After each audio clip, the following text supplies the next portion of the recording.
26મી ફેબ્રુઆરીથી ગુજરાત માધ્યમિક અને ઉચ્ચતર માધ્યમિક શિક્ષણ બોર્ડ તરફથી ધોરણ 10 અને ધોરણ 12ની બોર્ડની પરીક્ષા યોજવામાં આવનાર છે। આણંદ જિલ્લામાં કુલ 50,966 વિદ્યાર્થીઓ જિલ્લાના વિવિધ કેન્દ્રો ઉપર આ પરીક્ષા આપવાના છે। તમામ પરીક્ષા કેન્દ્રો ઉપર તમામ વ્યવસ્થાઓ થઈ ગઈ છે। જિલ્લા વહીવટીતંત્ર તરફથી ખાસ ધ્યાન રાખવામાં આવ્યું છે કે તમામ કેન્દ્રો સીસીટીવીથી સજ્જ છે। તમામ કેન્દ્રો ઉપર શુદ્ધ પીવાના પાણીની વ્યવસ્થા, ટોયલેટ, પ્રોપર ઉજાસ, પ્રોપર લાઇટિંગ વગેરેની વ્યવસ્થા કરી દેવામાં આવી છે। જે દિવ્યાંગ વિદ્યાર્થીઓ છે એમના માટે જે પરીક્ષા કેન્દ્ર છે એ ગ્રાઉન્ડ ફ્લોર ઉપર ખાસ રાખવામાં આવ્યા છે।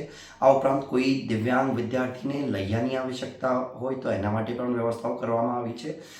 બોર્ડની પરીક્ષા દરમિયાન વિદ્યાર્થી અથવા તો વાલીને કોઈ પણ પ્રકારની મુશ્કેલી ઉદ્ભવતી હોય, કોઈ પ્રશ્ન હોય, કોઈ મૂંઝવણ હોય તો એના માટે પણ જિલ્લા શિક્ષણ અધિકારીની કચેરી તરફથી હેલ્પલાઇન પણ શરૂ કરી દેવામાં આવી છે। આ તકે જ્યારે બોર્ડની પરીક્ષા 10મા અને ધોરણ 12ના વિદ્યાર્થીઓ આપવામાં આવનાર છે તો તમામ વિદ્યાર્થીઓને હું જિલ્લા કલેક્ટર હૃદયથી ખૂબ શુભેચ્છાઓ પાઠવું છું અને તમારા ઉજ્જવળ ભવિષ્ય માટે કામનાઓ કરું છું। અને તમામ વિદ્યાર્થીઓને મારી એક અપીલ છે કે ભયમુક્ત વાતાવરણમાં કોઈ પણ પ્રકારની ચિંતા વગર પૂરેપૂરા આત્મવિશ્વાસ સાથે પરીક્ષા આપવા જજો। આપને એકવાર ફરીથી દિલથી ખૂબ શુભકામનાઓ। આભાર।